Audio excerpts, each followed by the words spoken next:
Did you get a job yet? No, but I have feelers out. Lots. So you're a fan of our morning program? So many. Yeah, we know it's interesting- terrible. Coming up tomorrow, we'll show you what to do with those shampoo bottles with just an inch of shampoo left. Daybreak's understaffed, underfunded. Any producer who works there will be publicly ridiculed, overworked, on the pay. Awful. I'll take it. I'd like to offer you the position of co-host of Daybreak. After the career that I've had. Is he gonna cook? Is he gonna do fashion segments and gossip? Not my thing.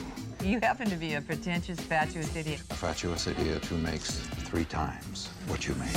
So now is an excellent time for you to take up drinking. So Spill being the place for hard-hitting, serious journalism, I have to say that I'm kind of offended by this movie. This is just a fluff piece, whereas we're more like investigative. We're like old school Geraldo. We're ready to get in there, mix shit up, go undercover, get to the real story. I know when it comes to hard-hitting bullshit, nobody does it like we do. So let's talk about Rachel McAdams' boobs. Oh my! Talk about our boobs. Let's talk about our ass. Oh, you're right. That's the thing. That is something to behold. Like I got to say, looking at her, I'm like, well, she's cute. But then she took her dress off. I was like, holy. This just in. Apparently, I read a few stories today on the internet talking about her as. Yeah. And a lot of people are saying more than likely that was a body double.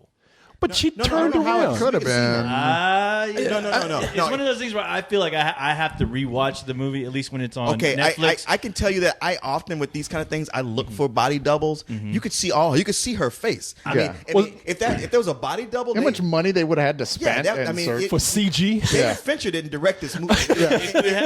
Well, see, that's what I'm talking about. Co-host, get on the case. Hey, you know what? Scoop co-host. I know. Because I was like, hey, without us knowing Miss about that McAdams, whole... I need to feel your ass to make sure that actually was you. Look at that whole Jessica Alba debacle where we were all convinced for the longest time. I was like, wow, she finally got naked for something. And then, no, it was all the magic of CG. True. I'm like, God damn. Which is weird because like a few weeks later, there was naked pictures of her on the internet. So it was like, okay, well, that was pointless. Why didn't you just... Not hot ones, admittedly, but still. Yeah. We're going to get our crack team of reporters on this right now. Get to the bottom of this story. Don't you worry, people. If that's not Rachel McAdams' ass, then I want to know whose ass it is because that was some apple cheek shit right there. That was hot. I'm gonna kick open her fucking door. And that was take some pictures of apple right, just fresh off the tree. I mean, goddamn. Because I was like, you know what? That's some newsworthy shit. Because the last time I saw an ass like that, it was J-Lo, and that made her entire career. So. True. I know. I think her career is about to go off right now too. Rachel McAdams, the best career move she ever could have made is pulling her pants down. Anyway, that's Spill.com's lead story. And now on to Murph with the weather. Actually, that's our review right now. Thank you. No, this movie is going to appeal to people who I think are looking for fluff. I mean, this movie is a comment about how journalism is mostly today a lot of fluff, but the movie itself is fluff. And some people are right with that. It's funny how that movie State of Play was all about how, the death of the newspapers and the death of serious journalism to entertainment, and how what a shame this is that we're losing out on real news. This movie is about the same thing, but takes the opposite tact of going like, yeah, you're missing out on real news, but who cares? Let's just go with the entertainment. It's a lot more fun. This movie is telling people, oh, lighten up. Yeah. I think that y'all are reading a little too much into this. I mean, you're not wrong, but at the same time, it's saying, look, this isn't broadcast news. This is about, like, the Today Show. This is about fluff. They know what it is. The only guy who's clueless in this is Harrison Ford. His career is over and as a serious journalist. And you know what? Sometimes you just got to go, well, fuck. Yeah. Fine, I'll go interview a circus clown. Give me the unicycle and a couple of balls, and I'll make everybody laugh. This stuff, I'm sorry, man. I just couldn't take it. But what we have here is Rachel McAdams, who plays a young producer. When she gets laid off from a job that she actually thought she was going to get a promotion for, she has to go to another station, like what is it, number 4 in the city or something. It's a national network, and though, right? amusingly, a network called IBC, which IBS. IBS, like Internal bowel syndrome. Yeah, irritable bowel irritable syndrome. I was like, wait, what? They called it IBS? I thought it was infinite bullshit. But she goes there, has to take a pay cut. I mean, you can see the place is falling apart. I think even while the journalists while they're on camera, like the roof is falling on them. I mean, this place is just they really don't care. So it was the Motel 6 of news places. It was. That was the perfect way to describe it. So Jeff Goldblum, who's running this station, says, you know what, you got 6 months to pull. It was 6 months or 6 weeks. Well, I don't think he gave her a deadline. Yeah, he didn't give her a deadline. He just says he like, just hired her. He's just like, look, we need somebody. You seem perky and enthusiastic, and see what you can. No, there was a certain not till period, later. Period of time. Okay, later. Yeah. When At first, she had no deadline at all. Yeah, no, it wasn't until later when he was like, look, this isn't working. So so look, this place is a death trap. We're last in the ratings, and I don't expect you to do well. Yeah. And then a few weeks later, he was like, "What? You're not making this a success? I'm about to fire you." Which is weird. It's like she was already on board a sinking ship. I know. All of a sudden, it's like, oh, you know what? Now I finally have someone to fucking blame for this. You, instead of me. I was expecting her to get a call from President Obama and go like, "Yeah, you see how it feels." Ain't do nothing for you. Got my own shit to deal with. But so she's actually making some progress with the place, but it's not enough until she's able to go and get what Harrison Ford's character, right? Who at one time was like a serious Dan Rather, journalist. Walter Yeah, one of those guys. He was there. He took a bullet with Mother Teresa. Something He's telling his list of stories. He was like Forrest Gump. Everything happened. It was important. He was there. At least according to him, anyway. He shot JFK. He rescued the president from New York. So Rachel McAdams comes in and tells him there's a loophole in your contract that says you can't get all the money that you're going to be owed unless you come in and do this proposal that I have for you, which is you do this morning show with this other anchor played by Diane Keaton, your favorite. Yeah, you know what? It's no. You know what? It's slipping now. Yeah, I've seen it too big, too long. Now she's starting to look like Lon Chaney Jr. in The Mummy. Yeah, she's bones in her hair. She's starting to look like the goddamn creature from the Black Lagoon. It's time to move on. But so he looks at this and he's like, "Are you serious? After all I've done, you want me to come on and talk about cakes and monkeys and all kind of shit in the morning time? Yeah, early in the morning too? No, hell no." I've won 8 Peabodys, a Pulitzer, 16 Emmys. I was shot through the forearm in Bosnia. Pulled Colin Powell from a burning jeep. I laid a cool washcloth on Mother Teresa's forehead during a cholera epidemic. I had lunch with Dick Cheney. You're here for the money. That is correct. Oh, and then he I says, think the way he said it was more like a. I've never seen an actor actually bark and not trying to make a dog sound. But this guy, every line of dialogue Harrison Ford has, he. I thought this was like a new Beethoven movie. They finally got the dog to do the news. Isn't that hilarious? I think they got him chained up on the set until they need to have a scene when they're like, somebody go unchain Harrison Ford. I ain't going over there. They're kind of an old, tired dog that's pissed off at the same time because he's like, which is funny because the guy is. I've never seen him smoke a spliff or a doobie or anything, but they say he's a big pothead. So I'm like, wait, you talking about Harrison Ford? Harrison Ford. No, Harrison Ford. I'm Harrison like, Ford, yeah. Well, I'm like, why? What is he? Isn't he supposed to be like mellow, tired, and hungry? Well, you know what the fuck is he smoking? So I'll never smoke it. some dirt weed, apparently. Who's screwing him? No wonder he's pissed. Maybe that's why he was in that helicopter when he saved those people in that fire, because he was actually going there to rescue his pot stash. Plants out the woods and oh god. I gotta save these stupid people.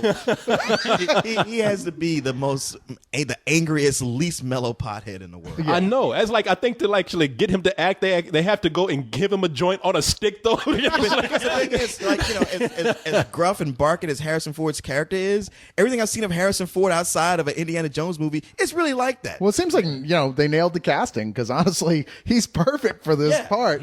Maybe he's just playing himself. If you could trade this for a movie set where he's, you could totally do that and not have to change too much.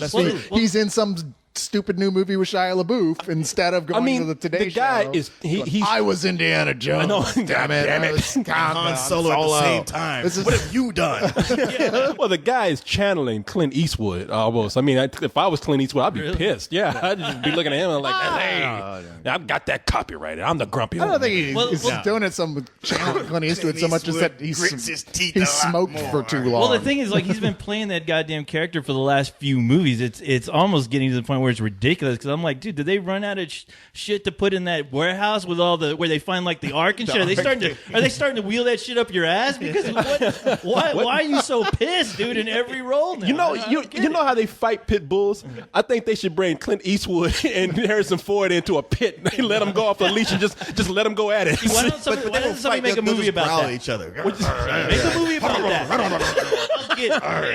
They just look at each other. I think Clint Eastwood needs to come out of his acting retirement for that. Personally, I do want to see that, and Diane Keaton and go jump on both of them and rip them to pieces. I think she would win. I think she would too. Actually, she just put her head up and both of them be like. But yeah, what is that? Jesus Christ! What have you done to your face, Annie? But you know what, man? I really am kind of irritated by what they do here. I mean, first of all, I don't think any guy like Harrison Ford's character in this movie would even take that kind of offer. I know it's a film, so I let it go for a little bit. But when $6 million. Well, yeah, that's the whole thing. They say flat out, look, if you turn this down, you're fired, basically. Your contract is void. You don't get any of your money and nothing. Who's going to hire you when your last 10 years you've been incredibly difficult to work with, and to the point where we can't even put you on the air. Oh, see, I think that he had enough money. Now, in my world, I would think that he would have enough dignity. So in the backstory that you made up, yes, in your head, with the script that I brought to this movie in my head, Corey's rejected script. I think that he would have enough. I guess dignity not to take this, but okay, gravitas. What are you, fucking? What's that? Kiefer Sutherland over here. They actually use that word in the movie as a description. Yeah, I think he would have enough dignity not to take it. But it's a movie, like I said, I can let it slide. But when he finally does take it, this is where his character falls. Him as an actor, they don't do anything for his character like they don't do for a lot of people in here. When he comes into that to his job as the morning anchor with Diane Keaton.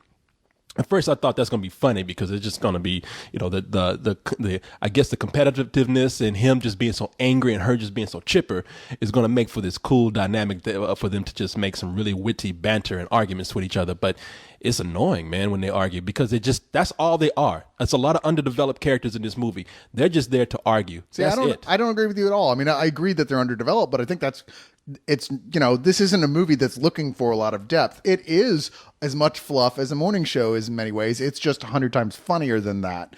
The point of this is to be a light comedy. And as such, it works pretty well. I mean, no, we shouldn't be watching this looking for broadcast news because it's not that kind of movie at all. The movie lets you know right away that it's not that type of film. I mean, all you have to do is watch Rachel McAdams' performance, where she is like the sun. She's just walking around everywhere, beaming at everything, and just full of a ridiculous amount of energy. Where if you knew her in real life, you would just do anything to get away from her because you're like, Jesus Christ, woman, just stop.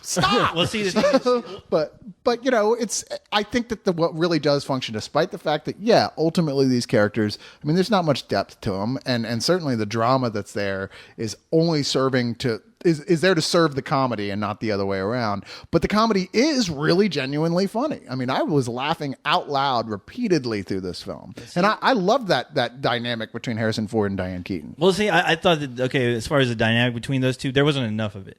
And I thought the biggest problem with this movie is it really lacked focus, like on what it was about and what it really was trying to be, besides a sitcom, because that's how I kind of felt like I was watching like a really long sitcom, and a lot of the musical montages didn't help me either.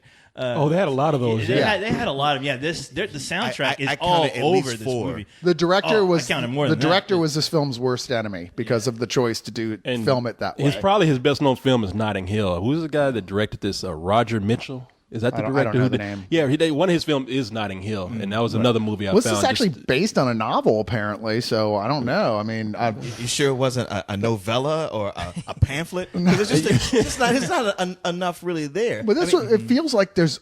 Like I said, the best part is the dialogue. It's really well written, but what's it standing on? It's not really standing on anything. No. You know, I mean, so it makes me think that this director, this guy, you know, the guy who does fluff like Notting Hill, Yeah. just like, well, you know, we could do this other film that the book is based on, or whatever, like with actually where we get into these characters and their motivations, or we could just make it an entertaining romantic I comedy. would echo a lot of things co-host said. It's just it is like it doesn't really have a focus. And Rachel McAdams' character, she would be extremely annoying if you knew her in person. I mean, she's a good enough actress to keep it light and you like her, but she's basically doing a Katherine Heigl where she's like, I'm the cute girl, but who's very awkward and I fall down a lot and I'm really clumsy, so you don't feel threatened by me and you like me. See, but it's like, well, to be fair, Katherine Heigl was doing a Meg Ryan, who was doing. I just chose Katherine Heigl because she's the one we jump on the most for doing that. Yeah, kind of thing. I found her that actually.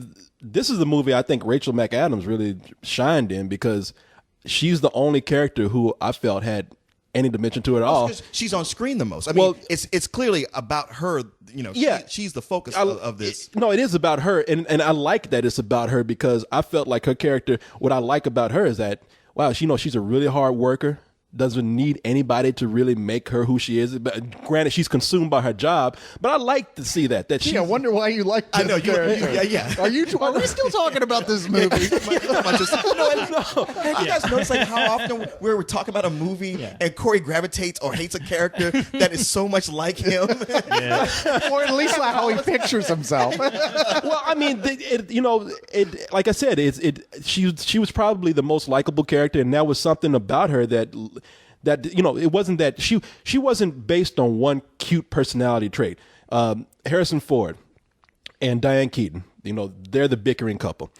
You have Patrick Wilson, who I like Patrick Wilson as an actor. I really do, especially after seeing Barry Monday. He's there for nothing but to be a simple plot device. That guy took this movie for the money, I'm telling you, because he's there for nothing but her to be interested in a guy. I thought everyone took the money. Yeah, took it's all for the money. I mean, I bring this up all the time. They have this rom-com machine where they go, okay, who's the new cute, quirky actress who's going to play this role? Mm-hmm. All right, now we need a leading man, and let's go off the page. We'll get somebody who does indie stuff and bring him in. We'll get a Jay Moore, Aaron Eckhart, a guy where you go like, what, him? Why are they there? Yeah. See, I thought that this would have been the perfect role for a guy who's up and coming, like somebody that we don't really know, and their agent is like, "Hey, you need to take this. Not the best film, but this is going to like launch you up." Well, there. I wouldn't be shocked at all if you see Jeremy Renner doing one of these because he's in that position. There's no reason to even have a big actor in that role because this movie is not ultimately a romantic comedy about his character and her character. It's a romantic comedy about Harrison Ford's character and her character. Yeah. There's no intimidation of romance, but it is about them overcoming the problems of personality with each other and working it out and finding a way to be able to work with each other. And that's the biggest flaw of this film ultimately. I mean, when you dismiss all the other stuff that's just commercial but forgivable, in the end, it really is supposed to be about how do they get past that. And the movie just jumps over makes that little leap over the part where it makes any sense that they do. They really you know what I skip- mean? They they- just skip right to them they getting do. along. It takes too That's the long to problem. get there, and then they realize they don't have enough time to develop it. And that's Yeah. the problem. Yeah. And that's the biggest problem. It seems like, you don't spend enough time with these characters. You have an idea what's going on, who has a problem with who, what they're trying to do. Basically, they're just trying to all find a way to work with each other. But after a while, you just, at least I found myself just not caring at the end. Yeah, I didn't care for anybody. I kind of just felt like, okay, I know how this is going to end because with this type of movie, especially the way it's presenting itself to me, it's predictable as a bad sitcom. And by the end of it, I was just like, okay. And that's the thing. There's a few genuine funny moments from Harrison Ford playing the grouchy old guy. But other than that, there was nothing really like keeping my interest, besides Rachel's ass. Well, you know what? You're right about a lot that. of interest. Yeah, and that's they should have had that froze on that frame for like another, about 20 minutes. Picture, Yeah. where we're in the corner. Whenever you got bored with the movie, you could just look in that little Commentary screen. from her ass. Yeah, dance around down in those leopard panties. And what I hate is that they almost give you another hint at it towards the end, but it's like the camera guy, he's like, oh, I got to keep this family friendly. Yeah, you should have had her ass like reporting on the scene. This is Rachel McAdams' ass on the scene of a car wreck. Yeah. I mean, it would have to report on itself, though. It's the inherent problem, because who cares about anything else when Rachel McAdams' ass is on the screen? I know. I don't care about some tsunami or whatever. Just talk about the ass. It was Geraldo Rivera reporting because, they build it up and then you don't really get much of a Well, pay. it would be that ass that started the huge traffic. yeah, it'd be like the driver wrecked into another car because he was looking at me. Yeah, I was saying earlier how annoying her personality would be in real life, but if you were tapping that ass, you would put up with every You second. would shut up. You'd be like, You know yes, what? ma'am. And You would put up with it while you were tapping it. Yeah, and then the moment you got done, once you were spent, it'd be like, all right, sweetheart, you got to go because I can't listen to your mouth. Well, you don't have to worry about it because after you're done, she'd be like, "Oh shit, I got to go to work." That's true.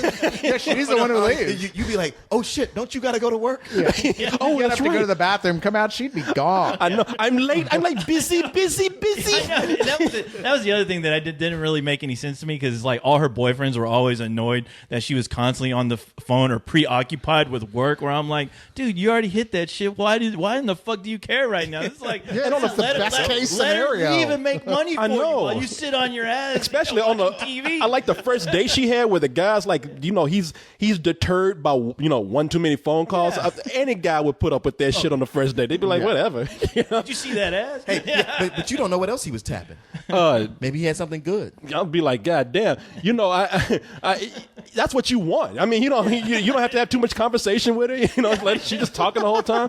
But I do think that the movie panders just a little bit to an audience that it thinks a little bit. Well, because it it assumes that the audience, and I'm not saying it did this on purpose, but it assumes that the audience is there to see something lighthearted to the point that you know what. It's almost like they're not that smart. It's okay if we don't make any kind of statement or satire here. And because the movie, I look at this movie, and the reason why I'm disappointed with it is because I saw a potential not to be something different. It could still be what it was, but to have just a smarter satire or message there, because it is a movie about the state of journalism today, and I just feel like they just kind of gave up and said, you know what, this audience loves fluff, and when it doesn't even matter if we comment on that. It doesn't bother me a whole lot, but I do think that they skipped on a fine opportunity here to comment on it. So what do you give it? I would give this a high rental because I do. I might not have found it that great, but I know that the audience is going to like it, even a lot more than I do. So I'm just cutting the difference here. It's funny because I think we're not all that different. I mean, all of us can see the flaws. I think this is a movie with plenty of flaws. I probably have a lot more negative than positive to say about it, except that when I saw the trailer, I was expecting to hate this movie. And I was surprised at how many jokes did work. I laughed more than I expected to. I didn't laugh as hard as Carlisle, but his lungs were about to turn inside out. But I got some good laughs when I wasn't expecting them. Harrison Ford was very funny, but ultimately, yeah, it's a fluff piece. It doesn't live up to its potential at all. There's too many montages, and by the end, it's like, you know what? I enjoyed it while I was watching it, but ask me about it in 3 months and I won't remember. Can I say that I did enjoy some of it? Like Sure. I said, I'm not. Well, you said gave it a high rental. I mean, that was Yeah, no, I did. You did. And as you gave it a high rental, I come in at a low matinee. Okay, and let me just say, I want to just put this in here before we continue because I'll forget. Even though I didn't like Harrison Ford and Diane Keaton, I really did like Harrison Ford and Rachel McAdams when they were acting together. So. Here's the thing. You said we're not all that different, and I think we are in mainly a sense. I mean, we're the same, Leon and I, in that we both went in with very low expectations. I never expected it to be a piece about journalism and having anything to say. I expected it to be essentially a romantic comedy piece of fluff. And considering what we've seen in that world lately, this is, if there was an Oscars for rom-coms, this would win for the whole past 5 years, pretty much. I mean, it's so much funnier than anything else that has come out in this genre in a long time. I mean, is it predictable? Sure, it's predictable. Does it use genre tropes that have been irritating since they were invented, like the montage and the constantly feeling the need to throw in a current popular songs so they can sell the soundtrack. Yeah, sure, it does all that stuff. I'm not going to lie. I don't disagree with you guys on anything you're saying except about how funny it is, because I genuinely think that these characters, as hollow as they are, they're playing them with such enthusiasm, and the dialogue is so well written that I was right there with Carlisle. I was laughing my ass off through this film. I thought it was funny as hell. Forgettable ultimately? Yeah, but it's definitely a high matinee for me. All right. Damn, I'm gonna have to rethink about what you just said because I'm still trying to process it through. How could I be so wrong? I don't know. Well, the thing is, the movie, it did have some funny moments, like I said, with Harrison Ford, just being a jackass. But other than that, no, I mean, it really did feel like I was watching a really long sitcom movie. And yeah, it is a paint by numbers type of film, even if you want to call it a romantic comedy.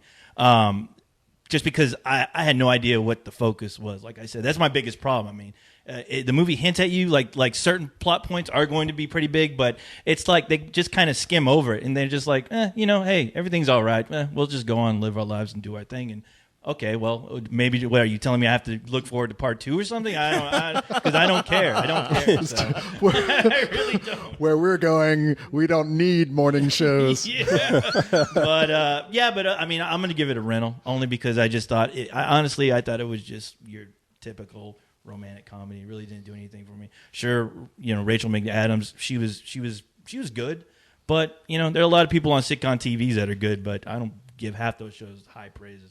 What are you talking about? That's all you watch. At your house, you've got like you have the complete gift set of 2.5 Men. I was about to say Cyrus is looking forward to 2.5 Men, the motion picture.